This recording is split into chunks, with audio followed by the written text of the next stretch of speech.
This episode of From Angel to Exit is brought to you by the CEO's Right Hand.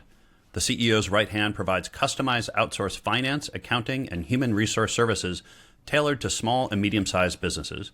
Their services include fractional CFO, HR support, capital raising, and financial infrastructure development. They emphasize personalized engagements and expert support to drive growth and operational efficiencies. If you want to find out more, visit theceosrighthand.co. Are you serious about planning a successful business exit? From Angel to Exit is your go-to resource. Subscribe to our newsletter at eckfeldt.com/podcast for even more valuable insights. And to get personalized guidance, take our free exit readiness assessment. It's just 24 questions, and it will give you a clear picture of your exit readiness. Find the assessment at eckfeldt.com/exit.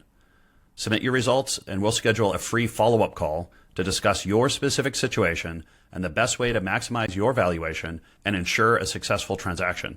Now, back to the episode. Welcome, everyone. This is From Angel to Exit. I'm Bruce Eckfeldt. I'm your host. Our guest today is Darren Mass. Darren was founder of Mass Communications. We're going to hear about that story. He's also doing some really interesting things since then. So I really want to make sure we have some time to dig into that, the work he's doing with entrepreneurs and helping people with growing their businesses. Really interesting story, really interesting kind of work there. And I think a really great example of kind of what you can do and what opportunities afford you once you've had a successful exit. So with all that, Darren, welcome to the program. Thank you so much, Bruce. Happy to be here. Yeah, it's great to have you. So before we dig into everything, kind of the exit story and what you're doing today, we'd love to get a little background. We'd love to kind of understand how you decided to become an entrepreneur, how you started your company, what the backstory was. Give us a little insights. Sure. So growing up, Long Island, was always the ADHD kid that broke stuff in my parents' eyes. Couldn't sit still. Really what I was doing is taking things apart to put them back together. Yeah. And I just always had an interest in what is inside of things. So naturally, after a string of really bad grades throughout my grade school and high school experience, I went to community college. Mm-hmm. And in that community college, my brother had said, why don't you try telecommunications engineering? It's this awesome new industry. You like breaking things and putting them back together. You like math and science and possibly make a lot of money since it's the hot industry. Yeah. So I said, okay, fine. Went to Nassau Community College, sat in my first class. It was an engineering class. And within 15 minutes, I fell in love with it. Transferred out after getting 4 O's to Rochester Institute of Technology. And there, I was in love with telecom engineering, electrical engineering, and computer engineering. Always knew I was going to do something better and started a business with a couple friends while in college. Okay. It failed.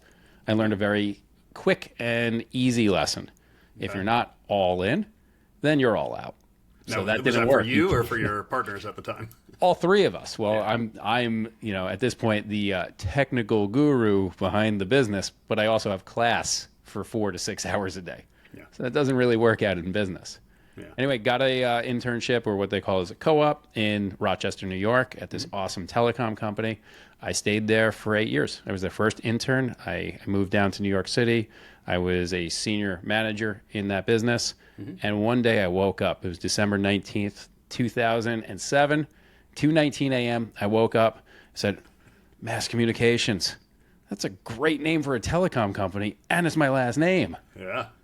And that was it. I didn't look back. I wrote the business plan, and in the words that came out of my mouth in this cliche entrepreneurial spark was, I got the business name. I've been talking about this forever. I can't go back.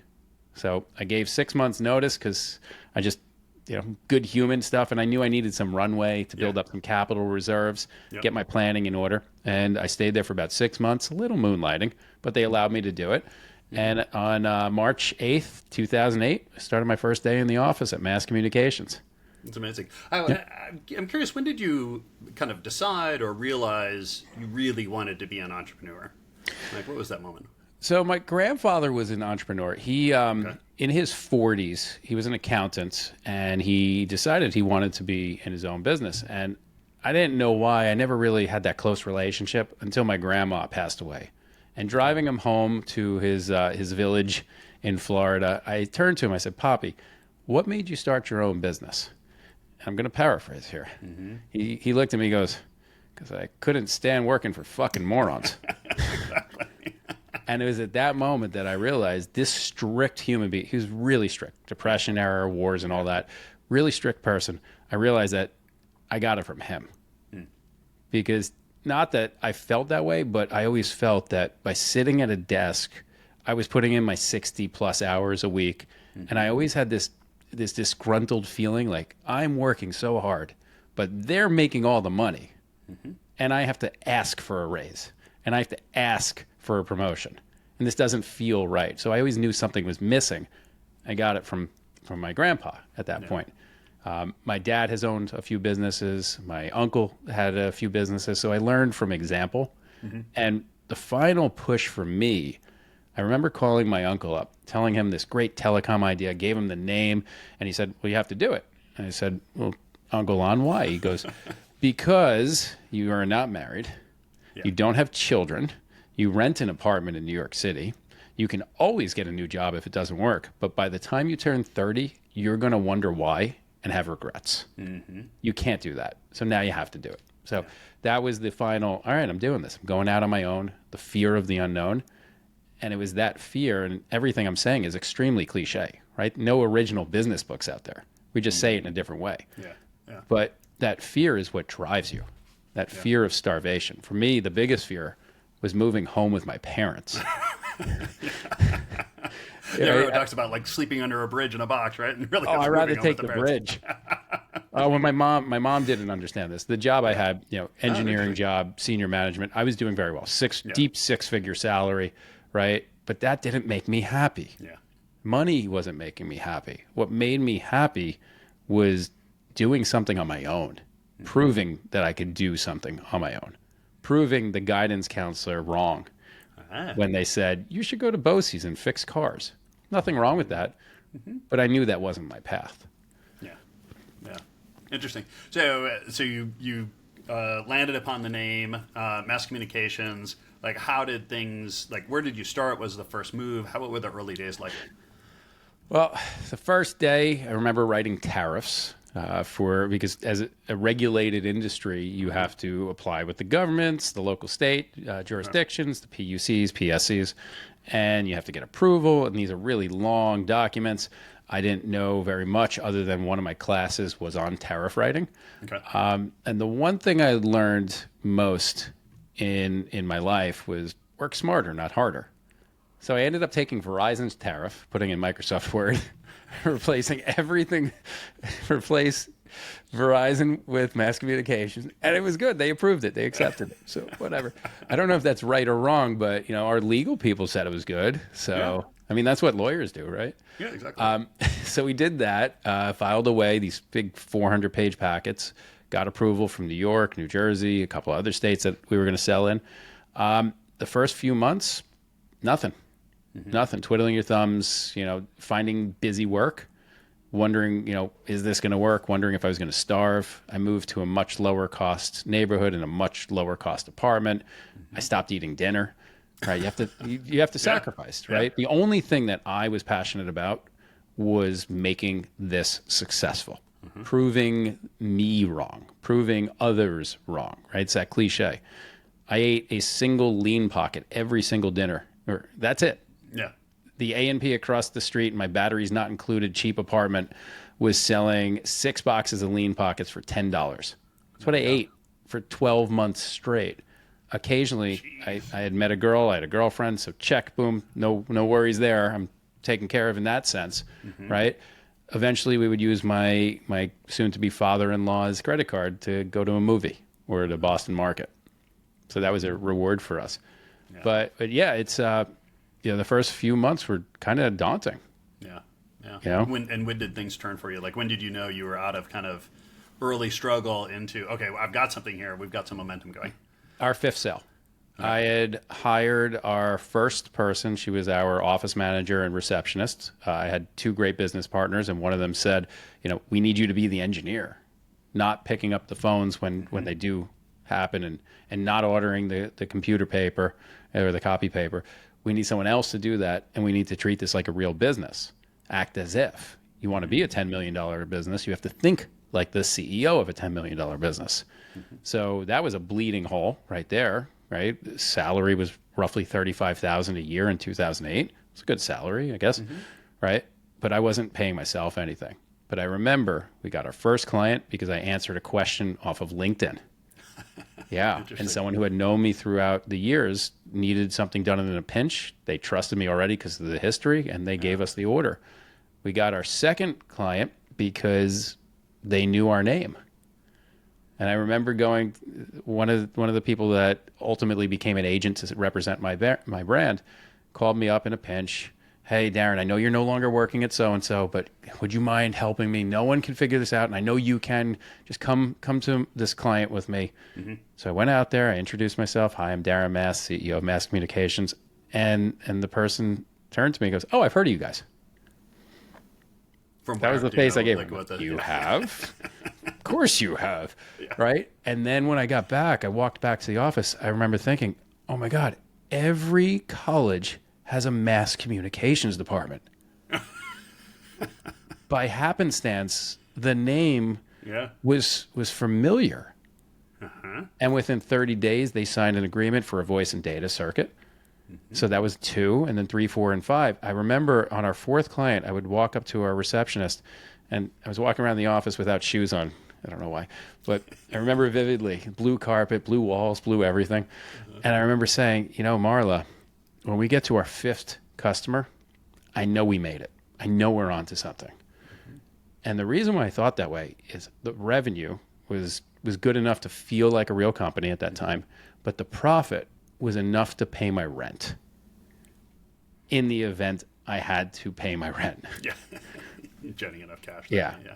So that's when I knew I made it. And then after that, it was all about reputation. Always saying yes, putting yourself in opportunities, networking like crazy, calling on your resources, asking existing clients for recommendations and referrals, being on LinkedIn, doing all the things that a business owner needs to do that sometimes they don't want to do, but they have to do anyway. Yeah. And it worked. Yeah. It worked. Yeah.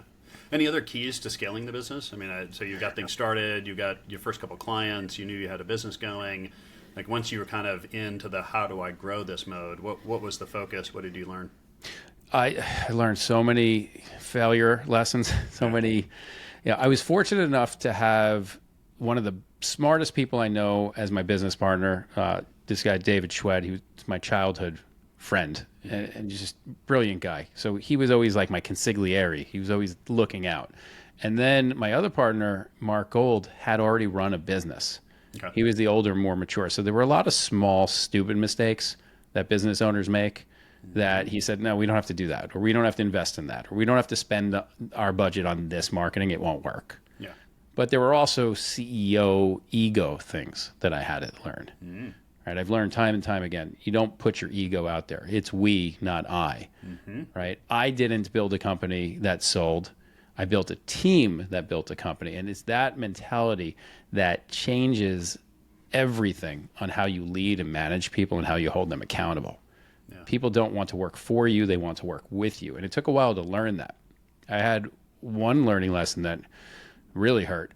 I remember we were having an outage with one of our vendors. They were a trusted vendor. And, I was getting annoyed. The CEO wasn't responding to me. And I said to the person who introduced me to that company, we were a fairly large customer at this time. And I said, this guy doesn't know how to be a CEO. How do you not call back one of your largest clients? Well, that got back to him because it did. And I'm sure it wasn't thought of nicely. And he said, oh, really? Okay. Well, you're going to have to pay this bill right now. I'm not turning your services back on. And he held us hostage. And I told my partners this, and they both looked at me in disbelief. You're running your mouth. You shouldn't have done that. So we had to pay the fine to get back in service. So you learn that lesson once. Yeah. You learn that, especially during heated scenarios, outages or tough situations that are emotional, you don't fan the fire. You check your ego at the door. What I learned is instead of insulting and throwing shade, I should have messaged that CEO or the agent and said, if there's anything you need that I can help you to allay the condition or fix it faster, let me know. That would have gotten the job done. Yeah. Yeah, it's interesting. I talk a lot about that in the transition from founder to CEO, like going from being the person who kind of starts a company to be the person who's really scales and exit a company. What else do you feel like you had to kind of transition or evolve or learn in that process? I had to learn that I'm not the smartest guy in the room. I never will be. And your job as a great leader is to surround yourself and empower those that are smart. I have also learned to listen to other people's opinions and, frankly, to shut up and listen. Yeah. And I also learned the power of education. Now, here I am, an engineer. Engineers aren't CEOs, right? But I think it was a great thing for me.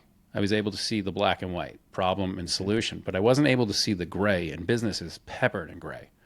So I sent myself to business school to learn because I had to admit to myself, not the smartest, I don't know everything, and I need to learn. Yeah. Any good tools around there? I mean, I kind of had a similar situation. I was originally trained as an architect and then got into software and stuff. So I was like, had no formal business, training, but I think similarly coming up with an engineering background, a lot of amazing skills and kind of capabilities that I could apply to business. But yeah, not having kind of the core business education was, I think, both practically hard as well as it just kind of plays with your mind, right? Like you always have this a little bit of a imposter syndrome complex when you don't have that business education. What did you do to kind of feel like you understood the mechanics of business or the kind of fundamentals of business better?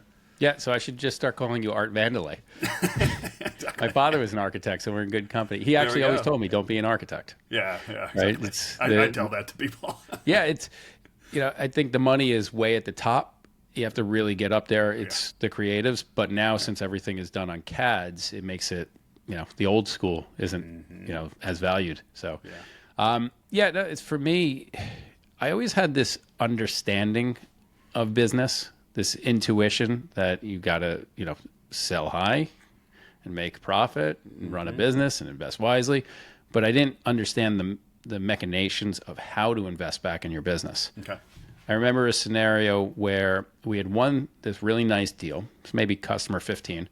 We won this nice deal, and we were reselling another company's services, and we were putting our own brand on it. We were invoicing it. We were providing all the service, the support, everything, right? So for all intents and purposes, you, my customer, were buying services from me, and I was supporting it.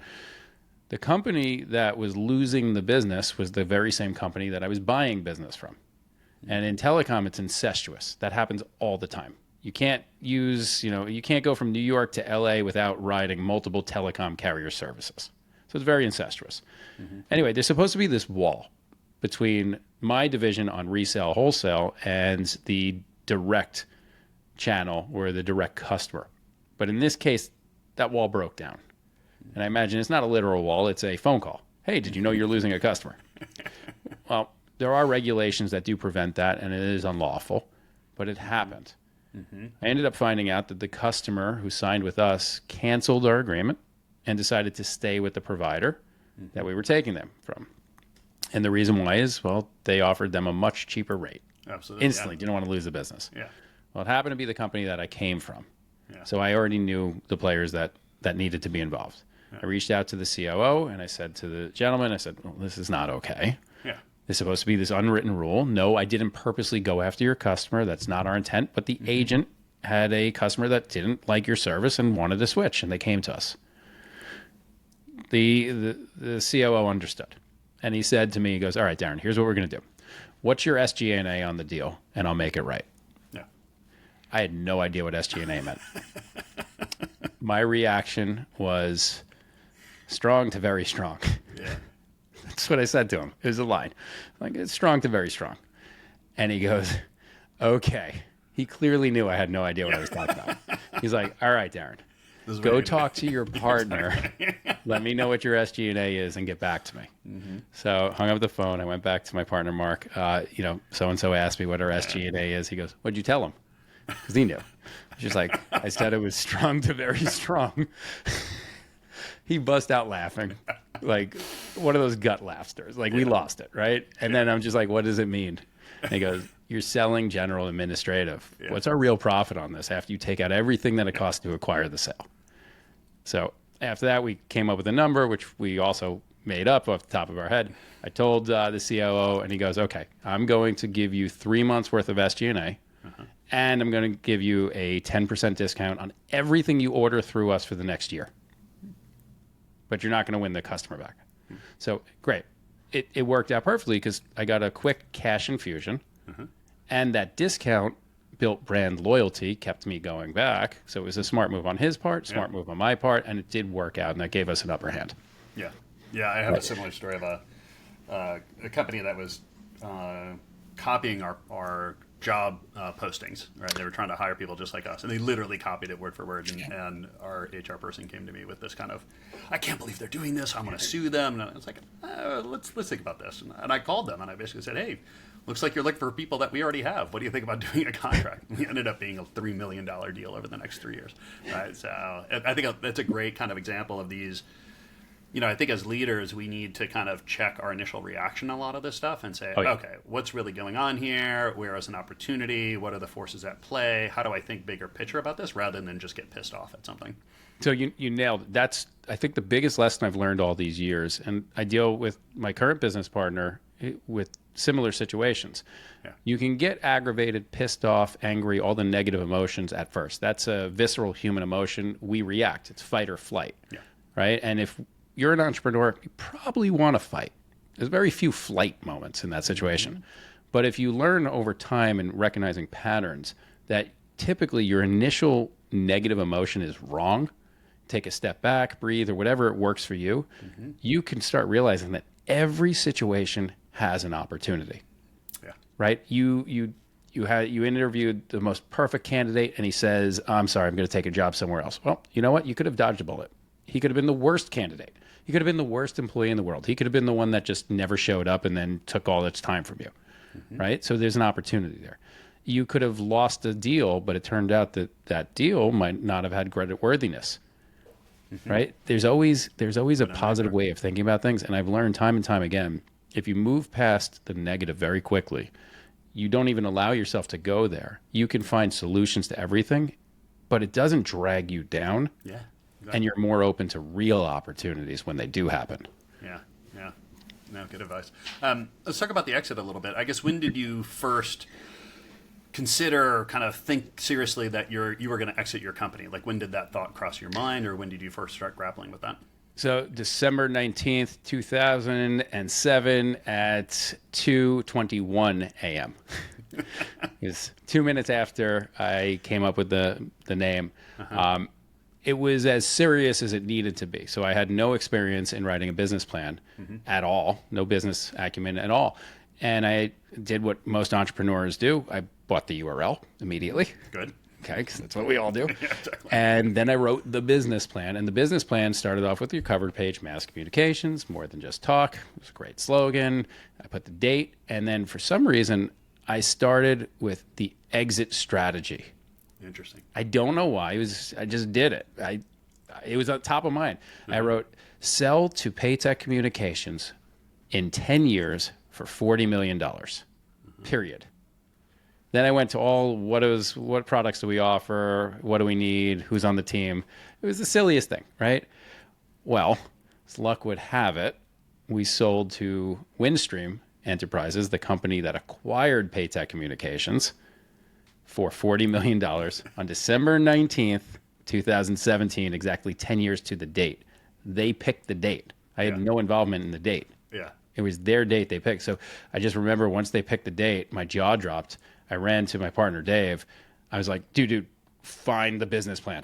I gotta show you this. He found it. He's like, what? He's like, and then he read the first, and he's like, oh my God, you predicted this.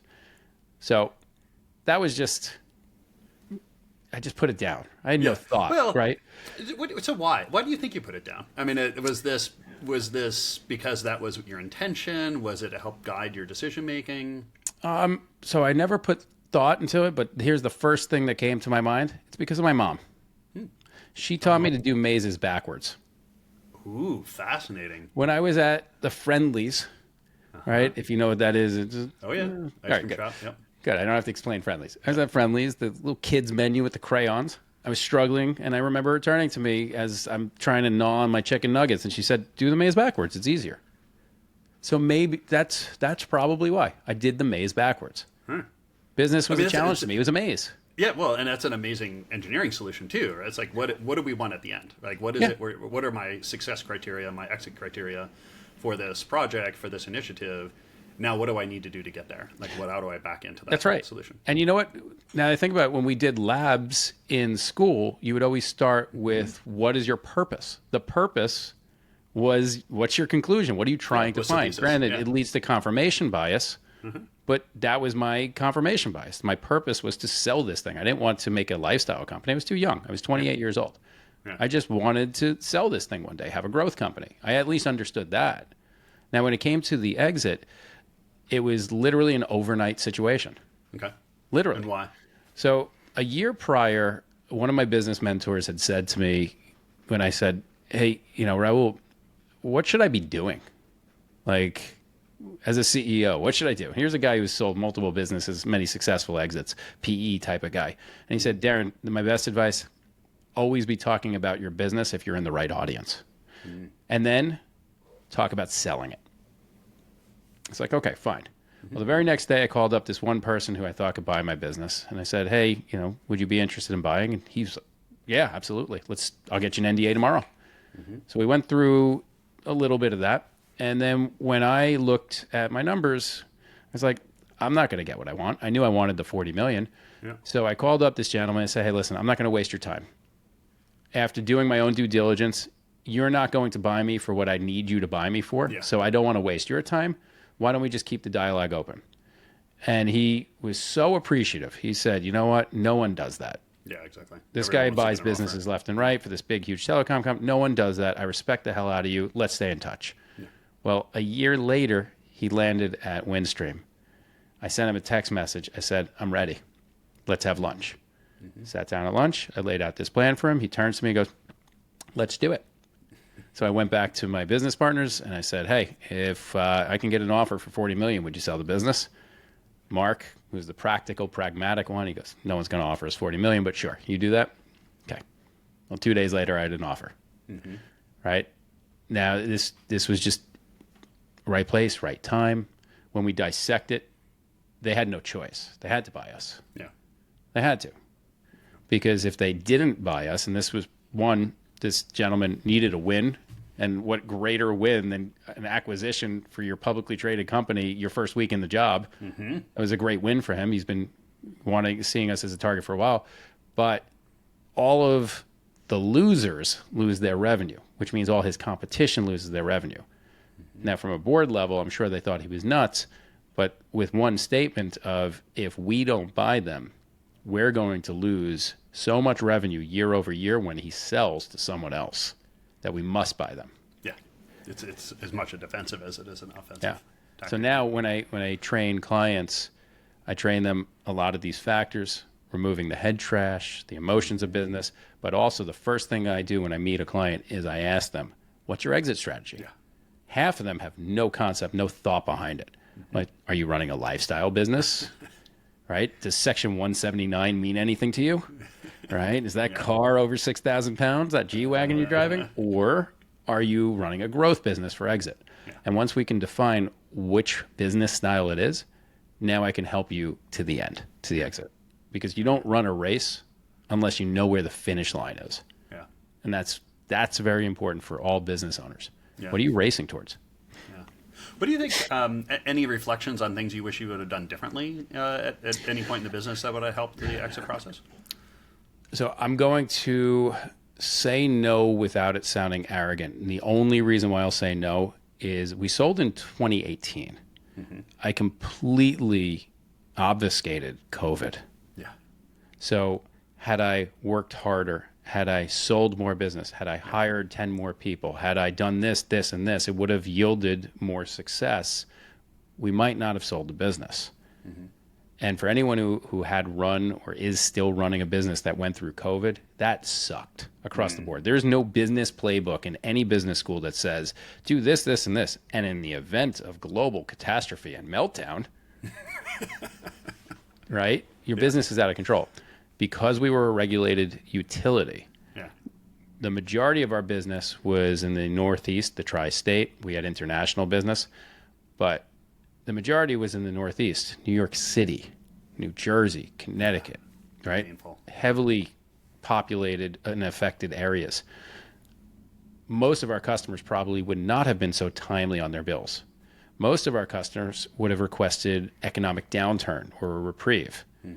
Knowing as a regulated utility, you cannot turn off their service. So now I don't have the or else mechanism. But knowing that the providers that I'm buying services from could turn off our services because there's a little nuance in there, Yeah. I probably would have had to furlough or lay off the majority of staff, would not have had enough capital to survive. PPP, Maybe. yeah, I don't know if that would have been enough. I'm very thankful in hindsight for everything that occurred. Yeah. Is there anything, I guess, does that lead you to any kind of advice or general heuristics that you give to business owners around, like, when to sell? Like, is there kind of either a practical or a gut feeling or a frame that tells someone that, yeah, you know what, this is the right deal at the right time? There's these intuitional signs. So let's make a presumption that by the time you're ready to sell your business, you are either old, sick of the business, complacent, sickly, or just ready. Yeah. Right? None of those being insulting or careless in any way, but you just know. Yeah. For me, I knew. My business partner, Dave, I could see it on his face. It was nearly 10 years. He was sick of some of the nuances of a utility business. Yeah. Right? We had over 50 employees. Anyone who has employees knows you can empower, you can promote, you can motivate, you can inspire, you can do everything for great, proper culture. But there's still those moments where, the hand is still out and it weighs on you. It's a lot, right? We were going to lose one of our largest customers to a competitor. We received a note. They sent out an RFP, and one of my friends, I'm a big believer in being friends with your competitors. Be very friendly. Yeah. There's plenty of fish out there. Oh, yeah. And one of my friends at one of my competitors called me up and said, "Hey, isn't this your customer?" I said, "Yeah, why?" "Well, I got an RFP." Well, I didn't get the RFP. Exactly. What ended up happening was PE came in. They acquired the majority share of this large multi-location, 80-plus location business, and they have their own vendor list. Yeah. I'm not on that vendor list. So what does PE do? Reduce costs, send out an RFP to whoever's on their list, and that's it. Yeah. There was some luck in that, though. The luck was our agreement, our master services agreement with that customer said, your effective date of the contract doesn't start until the last service on the contract is turned up. Well, they had been delaying a location for years, so it never hit its effective date. Interesting. So legally, they had to stay a customer. Yeah. So now, armed with that, knowing I'm going to lose this account, we hired 4 staff just to support these many locations. Knowing that's there, knowing that I have one partner that's a little disenfranchised and I can't motivate him more, I felt it. I also started doing things that were very different than my character. Ego, once again. I started working from home 1 or 2 days a week. Yeah. I was always the first one to clock in, the last to leave. Thank you, Big Smo. It's a great lyric, right? I never worked from home. I was against working from home. Yeah. But all of a sudden, I started working from home. Yeah. And I just had this conversation with one of our business consultants, and I said, you know what? I can't get motivated to come back in. I'm a threat to the business right now. So now the thoughts are, do I hire a CEO and replace myself? Do we make an acquisition? Well, making acquisitions in haste, probably not a good idea. What do I do? And that was above my education and pay grade, and there was too much to risk to lose it all. And I knew that by being complacent, not being as motivated, I was such a risk to my business. Add that with the realization we're probably going to lose this big client, with the fact that we're managing 50 plus people that all want more and more and more. The writing was on the wall, and just the stars had lined up perfectly. Yeah. And the way I look at it is every business owner should have a number. For me, that number was an after-tax number. When I sell my business, if I get this after tax, I can invest that, live a nice, happy life, and not be so pressured. Yep. Found out later that's not correct. but once I had that number, the conversations in my head and with family and my wife, why would I wait? You never know if that number will achieve or be achieved later. You never know. It could be more, sure, but you know what? Why not do this now? I have plenty of years to work and grow something else and do something that excites me later on. Yeah. And overall, would you say that you're happy with your exit? Yes, unequively, yes. Okay. Yes, I'm happy I'm not in telecommunications anymore. I am happy I didn't go through COVID running a big business, absolutely. Where I wasn't happy is the thing that I didn't know, because as G.I. Joe says, knowing is half the battle. And I don't know what I don't know, so right away after the exit, I elected to stay on as an employee. I was the president of this Fortune 500 publicly traded company. Okay. Awesome. I wanted to do that. I was too young. I was 38. Yeah. I was too young to be retired in my mind. And I also didn't want to see it fall apart. I wanted control over it. One of our requirements was all employees of my company must remain hired or hireable and keep their jobs. That was always my promise to my employees. I promised them one day we'll sell the company. You will not be rich because of it.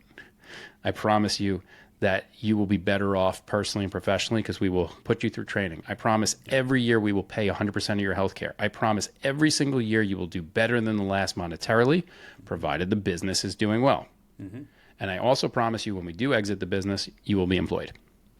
So we kept that promise for all but 6 people. 6 people were truly redundant.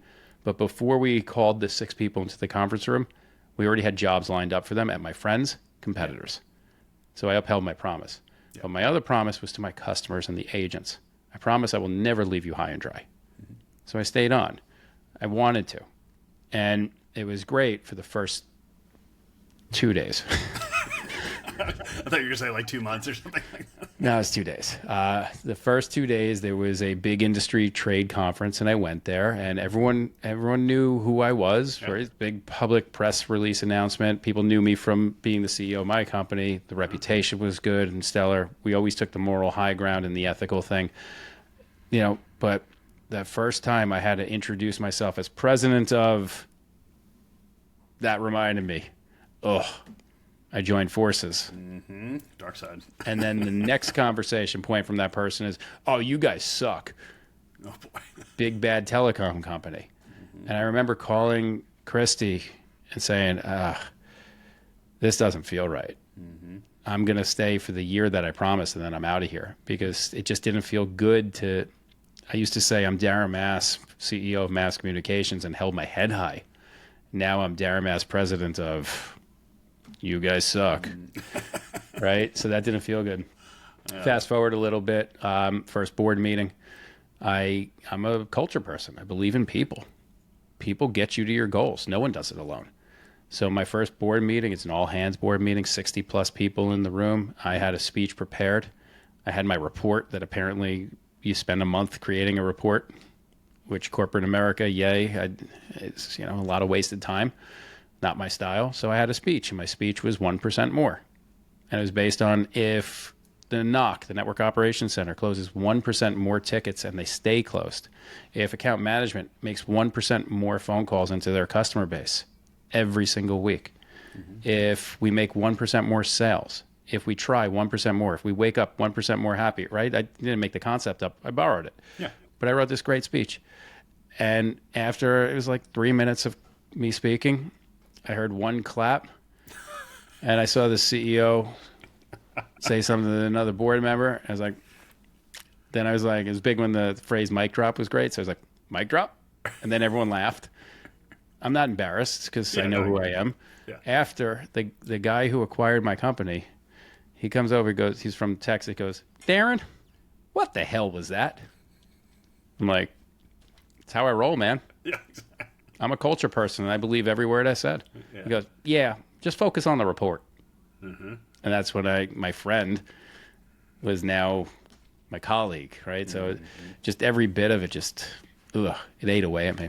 Yeah. Anyway, as some unluck or luck would have it, whichever direction you want to look at it, They were poking this financial bear for quite a while, and they poked the wrong bear, and they shout way too loud, and this financial bear ended up suing them, and the company lost the lawsuit to the tune of $310 million to be paid immediately. The company, the bear, also shorted the hell out of the stock and did a whole bunch of other things, so either way they won. Yeah. And I was the only person that spoke up and said, you guys keep poking this bear. Yeah. But this bear never loses. Look at the track record. They're 100% win. Exactly. They don't invest $50+ million in vulture-backed lawsuits because they want to. They do it because they win. Yeah, exactly. It makes sense. And forced a restructuring bankruptcy. I was out after that. I just said, listen, I'm not destroying my reputation for this. I'm out. Yeah. And that's it. Yeah. Then And the so what very have you next been- day, I started the company and I created a business therapy group, and I became a business therapist. Yeah. So tell me just a little bit about what you're doing today and how it's kind of extended your professional kind of goals here. Yeah, so I help small business owners and founders clear the head trash, the positive and the negative that weighs on them, the partnership and relationship issues to where they can't celebrate the wins for fear of, people being jealous or envious, or they can't figure out how to get rid of the emotions from all the negative. They stop trusting their people. But my main focus right now, or indefinitely, is what I do for my retirement. I used to joke that I was retired after the exit. Well, that left me really depressed, floating around and realizing that money's not a goal. It's part of a goal, but happiness and health are the goal, right? It doesn't complete you. When you get that gold medal, most Olympians get depressed. What's next?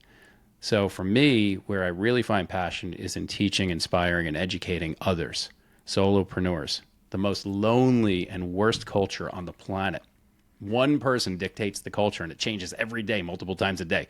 There's no coffee station. There's no water cooler. There's no lunches. There's no happy hours. There's just one person that has to wallow and get through the day. So we created a culture machine called Brand Built. I have an awesome partner, and we focus on business coaching, meetings per week. We have networking opportunities and a heavy dose of LinkedIn education, because LinkedIn is the best opportunity for every business, B2B or B2C. Every business. LinkedIn is the street that prospects walk along. It's up to us to dress up our windows and invite them in. And LinkedIn and profile optimization, that's where it's all at. So that's what we focus on. Awesome. And that, as you can tell, I'm really passionate about this. I love this stuff. It gave me purpose and relevancy again. Yeah, I think that's just a great point, is that, at the end of the day, we need some kind of purpose and mission and drive, right? And whether it's financially motivated or impact motivated or helping communities, right? Like, you need something. So, when you're figuring out your exit, is knowing what that next thing is going to be is super important. Yeah. Well, that's some great advice. And for me, the exit happened so fast. Yeah. It was boom, exit. I didn't have time to think what's next, right? I barely had the ability to ask my accountant, well, if I move to Florida, right? I had that conversation. My accountant said, oh, no, you need 181 days, and you needed to do that 2 years ago. Yeah. Right? Jersey's coming after you. Yeah. So, it happened so fast, I couldn't pivot. And this is not a woe is me. This is a learn from me. If you are seriously running a growth company, plan your exit now. What does it look like? Realize you will become depressed like every other founder if you make the mistakes of building the dream house, buying the boat, buying the car, doing the fancy things. Sit on it. It's just money. Don't change your life, because your normal life will always resurface. Your routines will always come back, but you won't like the person that just bought the fancy things, because that's ego. Yeah.